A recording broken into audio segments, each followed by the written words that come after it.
लपंडाव मालिकेच्या पुढील काही येणाऱ्या भागांचे अपडेट जाणून घेऊया आपल्या आजच्या या व्हिडिओमध्ये. चला तर मग प्रेक्षकांनो सुरुवात करूया आपल्या व्हिडिओला.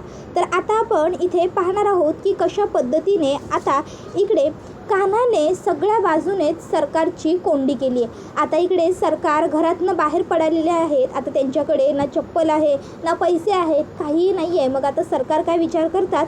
सरकार विचार करतात माझ्या बँकेच्या खात्यामध्ये अजूनही पैसे असतील, मी एक काम करते, माझ्या बँक अकाउंटमधून पैसे काढते, किंवा नको बँक अकाउंटमधले पैसे सध्या अकाउंटमध्येच राहू दे, मी एक काम करते, मी कंपनीच्या अकाउंटमधले पैसे पहिले काढून घेते आणि नंतर मग माझ्या बँकेतले पैसे वापरायला होतील. सध्या माझ्याकडे हाच पर्याय आहे. मग आता मनस्विनी ही बँकेतनं पैसे काढण्यासाठी त्या ठिकाणी पोहोचते. आता अर्थात ती सरकार आहे, त्यामुळे तिचा रुतबा आहे, तिचा तोरा आहे, त्यामुळे बँकेतसुद्धा तिला फार काही कोणी प्रश्न विचारणार नाही हे तिला माहिती असतं. मग आता ती बँकेत येते आणि सांगते की मला 5 लाख रुपये काढायचे आहेत कंपनीच्या खात्यातले. त्याबरोबर आता तिला बँकेतून स्पष्टपणे या गोष्टीसाठी नकार दिला जातो. तिला सांगितलं जातं, madam I am really very sorry, पण तुम्हाला पैसे देता येणार नाही, कारण तसे कान्हा सरांनी आधीच सांगितलेले आहे, बँकेत इन्फॉर्म केलं आहे की तुम्हाला कंपनीच्या खात्यातनं कुठलेही पैसे काढता यायला नाही पाहिजेत, त्यामुळे आम्ही तुम्हाला पैसे देऊ शकत नाही. त्याबरोबर आता सरकार चिडते आणि म्हणते, हाऊ डेअर यू, कोण आहे तो कान्हा?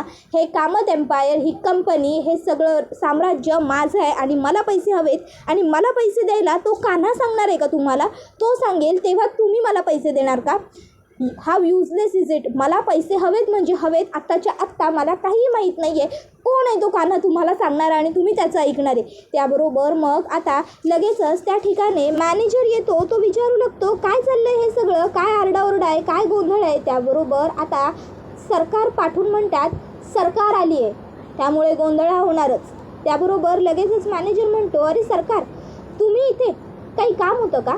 त्यावर मग सरकार म्हणते, मला बँकेतून पैसे हवे आहेत कंपनीच्या खात्यातले आणि मला तुमची कॅशियर सांगते की पैसे मिळणार नाहीत म्हणून. त्याबरोबर मग आता मॅनेजर लगेचच म्हणतात की हो, अगदी बरोबर सांगितलं तिने तुम्हाला, मीच सगळ्यांना इन्फॉर्म केलं आहे, तुम्हाला कुठल्याही पद्धतीचे पैसे वगैरे काढता यायला नको आहेत, कारण कान्हा सरांनी तशा स्ट्रिक्ट ऑर्डर दिलेल्या आहेत, सो फॉलो तर कराव्या लागणारच ना. त्याबरोबर मग तेजस्विनी म्हणते, तो कान्हा कोण आहे तुम्हाला ऑर्डर्स देणारा? तुम्ही का फॉलो करताय त्याच्या ऑर्डर्स? हे कामत एम्पायर माझं आहे, आत्ताही मी तेच सांगितलं आणि तुम्हालाही मी पुन्हा तेच सांगते. त्याबरोबर आता लगेचच मॅनेजर म्हणतात, माफ करा सरकार, पण तरीही तुमच्या बोलण्यामध्ये एक क्लिअरी आहे ती करतो. सरकार, तुम्ही विसरताय, हे कामत एम्पायर सखी मॅडमचं आहे. राघव सरांनी तुमची सगळी प्रॉपर्टी सखी मॅडमच्या नावे केलेली आहे आणि सखी मॅडम या कान्हा सरांच्या वाईफ आहेत, त्यामुळे कान्हा सरांनी जे सांगितलं आहे ते आम्हाला ऐकावंच लागणार, बिकॉज ते सखी मॅडमचंच सांगणे असणार ना. त्यावर सरकार आता खूप जास्त चिडते. तर दुसऱ्या बाजूला आता कान्हा विचार करत असतो, येव्हाना ती मनस्विनी गेलीसुद्धा असेल बँकेत पैसे काढण्यासाठी आणि बँक मॅनेजरने तिला पैसे मिळणार नाहीत हे तिला सांगितलेलंही असेल. आता मनस्विनीची जास्त चिडचिड होणार. मनस्विनी, माझ्या वडिलांचा जीव घेतलेला आहेस तू, इतक्या सहजासहजी मी तुला सोडणार नाही.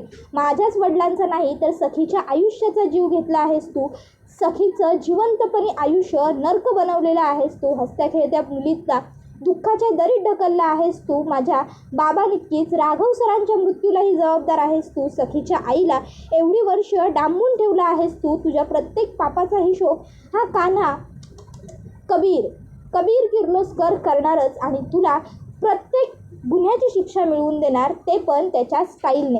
आता बघशील तू, आता तुझ्या लक्षात येईल की कंपनीच्या अकाउंटमधनं पैसे काढता येणार नाही आहेत, मग त्यानंतर तू स्वतःच्या बँक अकाउंटमधून पैसे काढण्याचे प्रयत्न करशील, पण तेव्हाही तुला मॅनेजर सेम उत्तर देईल की तुमचे बँक अकाउंट फ्रीज करण्यात आलेले आहे, तुम्हाला बँकेतनं कुठल्याही पद्धतीचे पैसे काढता येणार नाहीत. मग तू बँक मॅनेजरला बोलशील की मी तेजस्विनी कामत आहे, माझे अकाउंट फ्रीज करण्याची तुमची हिंमत कशी झाली? मग बँक मॅनेजरसुद्धा तुला पुन्हा एकदा तुझी लायकी दाखवून देईल. आता खऱ्या अर्थाने सरकारचं सरकार पाडलं ह्या कान्हाने. आजपर्यंत लोकांना आपल्या तालावर नाचवणं, आपल्या पायाखाली चिरडणं हेच तू केलं होतंस, पण आज जेव्हा लोक तुला त्यांच्या हातात घेतील तेव्हा तुला कळेल की कसं वाटतं इतरांना त्रास देताना, आपल्याला त्रास झाल्यावर. त्याबरोबर इकडे सखी ही बेडरूममध्ये शांत बसलेली असते. विचार करत कान्हा तिकडे येतो. कान्हा सखीला म्हणतो, काय झालं सखी मॅडम, कसला एवढा विचार करताय, टेन्शनमध्ये दिसताय खूप. सखी म्हणते, अर्थात कान्हा, अरे सरकार कशाही असल्यात. त्याबरोबर कान्हा म्हणतो, आता सरकार म्हणायची काय गरज आहे, त्यांचा खरा चेहरा आलाय ना आपल्यासमोर. त्याबरोबर मग सखी म्हणते, तेच, मनस्विनी मावशी कशीही असली तरीही ती माझी मावशी आहे आणि तिला हे असं घराबाहेर काढलं आहे आपण. ना तिच्याकडे पैसे आहेत, ना तिच्याकडे काही सोर्स आहे. बिचारीला आपण चप्पलसुद्धा दिलेली नाही आहे. बिना चपलीची उन्हातान्हात कुठे फिरत असेल ती, कुठे भटकेत असेल. त्याबरोबर मग लगेचच कान्हा म्हणू लागतो की सखी मॅडम, तुम्ही ना खूप जास्त विचार करताय त्या मनस्विनीचा. एवढा विचार करण्याची काहीही गरज नाही आहे आणि मुळात ती एवढा विचार करावा ह्या पात्रतेचीच नाही आहे. तुम्ही विसरताय का त्या मनस्विनीमुळे तुम्हाला किती मनस्ताप झाला आहे ते. अहो, तुमचं संपूर्ण बालपण अंधारात गेलं आहे. तिने कधीच तुमच्यावर आईची माया केली नाही. तुमच्यापासून तुमच्या आईचं, वडिलांचं छत्र हरवलं गेलं. तुमच्या आईला तिने एवढी वर्ष डांबून ठेवलं. त्याचबरोबर कंपनीतल्या एम्प्लॉईजनासुद्धा न जाणो तिने किती त्रास दिला. चाळकऱ्यांनासुद्धा चाळ पाडण्यासाठी तिने किती वेळा काय काय पद्धतीने छळलं, तुम्हाला नाही माहीत का. त्याबरोबर सखी म्हणते, कान्हा, अरे तुझं सगळं बरोबर आहे, पण मी काय करू, माझ्या मनातून काहीही केल्या त्यांचा विचार जात नाही आहे. अरे तब्बल 12 वर्ष, 1-2 नाही किंवा एखाद महिना नाही, 12 वर्ष मी त्या बाईला माझी आई मानत होते आणि जर मी तिथला आई म्हणून स्वीकारलं होतं तर आजही माझ्या मनातल्या तिच्याबद्दलच्या भावना इतक्या सहज कशाने पुसल्या जातील. अर्थात मला काळजी वाटणारच ना तिची. कान्हा म्हणतो, सखी मॅडम माफ करा, पण एक सल्ला देतो. माणसाने चांगलं असावं, पण माणसाने इतकंही चांगलं नसावं की समोरच्याला गोड लागलं तर तो मुळापासून चावून खाईल. त्याबरोबर मग आता लगेच सखी म्हणते, कान्हा, अरे मला तुझं पटतंय सगळं, पण वळत नाही आहे रे. इतक्यात आता त्या ठिकाणी मनस्विनीच्या ऐवजी तेजस्विनी आलेली असते. आता तेजस्विनी तर प्रेमळ आहे, मायाळू आहे, मनस्विनीसारखी चिडचिडी नाही आहे. मग आता त्यामुळे ती दरवाजावर नॉक करते आणि आतमध्ये येऊ का असं विचारते. तेजस्विनीने कान्हाचं आणि सखीचं बोलणं ऐकलेलं असतं. कान्हा आता बघतो आणि म्हणतो, अरे तुम्ही असं नॉक का करताय, प्लीज या ना, या, तुम्हाला नॉक करायची काय गरज आहे, तुमच्याच मुलीची रूम आहे. त्याबरोबर आता तेजस्विनी म्हणते, बरोबर आहे जावई, मुलीची खोली आहे, पण आता त्या खोलीत तुम्हीसुद्धा तिच्याबरोबर राहता. माझ्या लेकीकडे मला परवानगी मागण्याची गरज नाही, पण तुमच्याकडे तर परवानगी मागायला हवी ना. आता तेजस्विनीने हे असं म्हटल्यावर कान्हा म्हणतो, तुम्ही इकडे कशा. तेजस्विनी म्हणते, काही नाही, सखीशी थोडं बोलायचं होतं म्हणून आले होते. कान्हा म्हणतो, आणि प्लीज हो, तुम्ही मला आवाजावं करू नका, तुम्हाला आवाजावं बोलायची गरज नाही आहे. तुम्ही मला आईसारख्याच आहात, त्यामुळे तुम्ही मला नावाने हाक मारली तरीही चालेल. माझं नाव कान्हा आहे, तुम्हाला कळलंच असेल. सरकार माझ्या नावाचा नेहमी एकेरी उल्लेख करतातच. त्याबरोबर मग लगेचच तेजस्विनी म्हणते, तिने काय केलं काय नाही याच्याशी माझं काहीही देणं घेणं नाही. तुम्ही माझ्यासाठी माझे जावई आहात, माझ्या मुलीचे पती आहात, त्यामुळे तुम्हाला तुमचा मान दिलाच पाहिजे, तुमचा मान जपला पाहिजे. त्यामुळे तुम्हाला आहोजाहो बोलणं हीच पद्धत आहे. त्यानंतर मग आता लगेचच पुढे तेजस्विनी म्हणू लागते, आणि जावई, तुम्ही आता सखीला म्हणत होतात माणसाने एवढं चांगलं असू नये किंवा तू बदल वगैरे, पण कसं शक्य आहे एवढ्या सहजासहजी. अहो, सखीवरती माझे आणि राघवचे संस्कार आहेत. आजपर्यंत सखीला आम्ही एकच गोष्ट शिकवली होती की सखी कधीच पैशांचा किंवा म्हणजे प्रॉपर्टीचा विचार करू नको, माणसांचा विचार कर.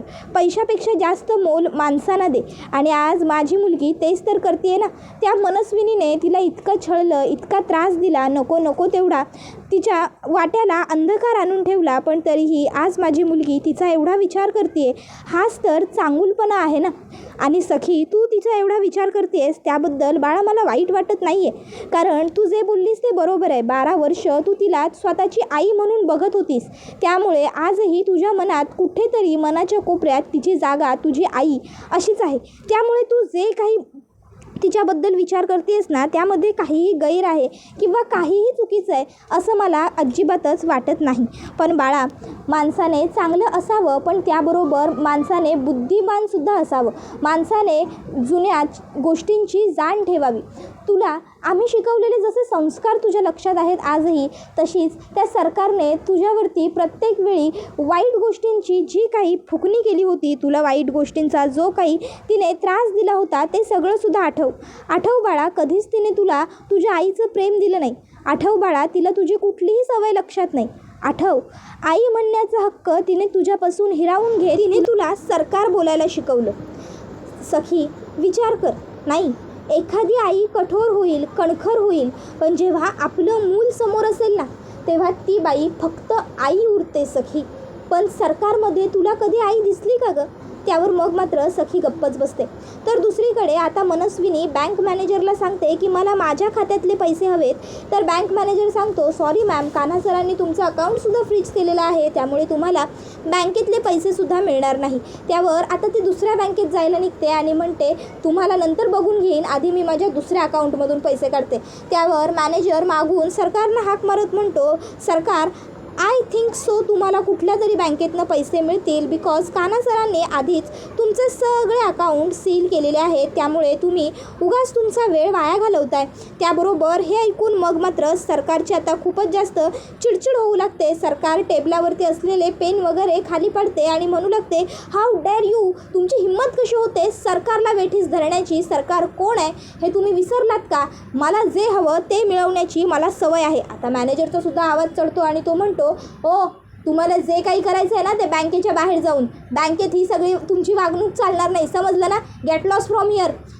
आणि मग लगेचच आता मॅनेजर गार्ड्सना बोलवतात आणि आता गार्ड्सना सांगतात की यांना बाहेर काढा. त्याबरोबर ते गार्ड्स आता येतात आणि सरकारला हाताला धरून धक्के मारून बँकेच्या बाहेर हकलवून देतात. त्याबरोबर आता सरकारला खूपच जास्त कान्हाचा राग आलेला असतो. तिचा हा जो काही अपमान झाला आहे तो सगळा कान्हामुळे झालेला असतो. त्यामुळे आता तिला कान्हाला जाब विचारायचा असतो आणि जाब विचारण्याकरता आता ती थेट तिकडनं बंगल्यावरती येते आणि आता ती सरळ आतमध्ये येते आणि जोरजोरात हाका मारते, कान्हा, कान्हा लवकर खाली ये, कान्हा लवकर खाली ये. त्याबरोबर दुसऱ्या बाजूला इकडे कान्हा आणि सखी त्यांच्याच खोलीत त्यांच्या बाथरूममध्ये असतात. आता हा असा आवाज आल्याबरोबर कान्हा म्हणतो, सखी मॅडम, कोण आवाज देत आहे खाली? सखी म्हणते, सरकारांचा आवाज वाटतोय, चल लवकर. आणि मग ते दोघं तसेच भिजलेल्या अंगाने खाली येतात. त्याबरोबर आता इकडे लगेचच मनस्विनी बोलू लागते, तुझी हिंमत कशी झाली? हाऊ डेअर यू, कुठल्या अधिकाराने तू माझे अकाउंट फ्रीज केलेस? कुठल्या अधिकाराने मला बँकेतून पैसे मिळणार नाही याची तरतूद केलीस तू? हां, लायकी विसरलास स्वतःची? त्याबरोबर मग आता लगेचच सखी म्हणते, एक मिनटं, सध्या तुम्ही तुमची लायकी आणि पात्रता विसरताय. सरकार, सॉरी मनस्विनी मावशी, काय आहे ना, आता ह्या घरावर, या प्रॉपर्टीवर किंवा कुठल्याही वस्तूवर, बिझनेसवर तुमचा हक्क नाही आहे. कारण माझ्या बाबांनी सगळं काही माझ्या नावावर केलं होतं आणि माझ्या आईचा माझ्या गोष्टींवरती हक्क आहे, पण तुम्ही तर माझी आई नाहीच आहात ना. मग तुमचा कुठल्याही गोष्टीवरती कशाही पद्धतीचा हक्क नाही आहे. विसरताय का तुम्ही? मनस्विनी मावशी, लक्षात आहे ना सगळं? त्यामुळे कान्हाने जे केलं ना ते योग्यच आहे आणि त्याची लायकी काढणारे तुम्ही कोण? तुमची काय लायकी? एवढी वर्ष लोकांची फसवणूक करताना लाज नाही वाटली? आता झालं तेवढं पुरे झालं. मला तुमच्याबरोबर आणखीन वाईट वागायला लावू नका. त्याआधी घरातनं बाहेर जा. त्याबरोबर कान्हा म्हणतो, ओ सखी मॅडम, असं काय करताय? यांना धक्के मारून घरातनं बाहेर शिवाय येणार नाही ना. यांना ना धक्के मारून घरातनं बाहेर काढलं पाहिजे. हीच यांची लायकी आहे, हीच यांची पात्रता आहे. काय हो मनस्विनी मावशी, आवाज कुठे गेला तुमचा? खूप आवाज वाढला होता ना. आवाज काही घशात बसला वगैरे की काय? मारा आवाजाला हाक मारा. तुमचा तोरा, तुमचा जो काही ॲटिट्यूड आहे ना, तो सगळा तुमच्या जवळ ठेवायचा. ह्या घरात खरी तेजस्विनी कामत आता परत आली आहे, त्यामुळे आता तुमचा आवाज नाही चालणार. गुपचूप आमच्या घराच्या बाहेर निघा, गेट लॉस. त्याबरोबर मग मात्र आता कान्हा हे जे काही सरकारला वागवत असतो ते सगळं बघून घरातल्या सगळ्यांना खूप आनंद होत असतो. कारण घरातल्या सगळ्यांनीसुद्धा असा त्रास सहन केलेला असतो सरकारमुळे, त्यामुळे सगळेजण आनंदी असतात. त्याबरोबर हा व्हिडिओ इथेच संपतो. व्हिडिओ आवडला असेल तर व्हिडिओला लाईक करा. चॅनलवर नवीन असाल तर चॅनलला सबस्क्राईब करा आणि बेल आयकॉन आठवणीने प्रेस करा, जेणेकरून तुम्हाला पुढच्या प्रत्येक व्हिडिओचं नोटिफिकेशन मिळत जाईल. चला तर मग आजच्या पुरतं इथेच थांबूया. पुढचा व्हिडिओ येईपर्यंत या व्हिडिओचा आनंद घेत राहा. तुम्हाला लपंडाव ही मालिका कशी वाटते हे आम्हाला कमेंटमध्ये सांगायला विसरू नका. टाटा, बाय बाय, धन्यवाद. Take care all of you.